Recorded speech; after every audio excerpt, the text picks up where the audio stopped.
ನಮಸ್ಕಾರ ವೀಕ್ಷಕರೇ, 18 ಟಿವಿಗೆ ಸ್ವಾಗತ. ನಾನು ಪವನ್ ದೇಶಪಾಂಡೆ. ಸತ್ತವನು ದಿಢೀರನೆ ಎದ್ದು ಕೂತ ಕತೆ.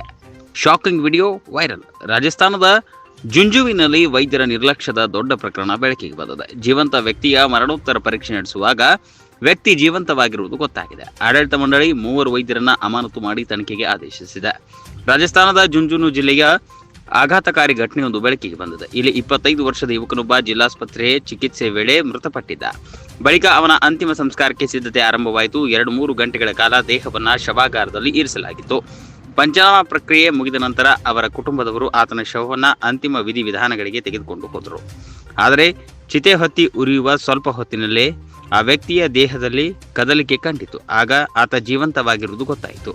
ತಕ್ಷಣ ಆತನನ್ನು ಆಸ್ಪತ್ರೆಗೆ ಕರೆದುಕೊಂಡು ಹೋಗಲಾಯಿತು. ಈ ಗಂಭೀರ ವಿಷಯಕ್ಕೆ ಸಂಬಂಧಿಸಿದಂತೆ ಜಿಲ್ಲಾಧಿಕಾರಿ ಕೂಡ ತಂಡ ರಚಿಸಿದ್ದು ಪ್ರಕರಣದ ತನಿಖೆ ನಡೆಯುತ್ತಿದೆ.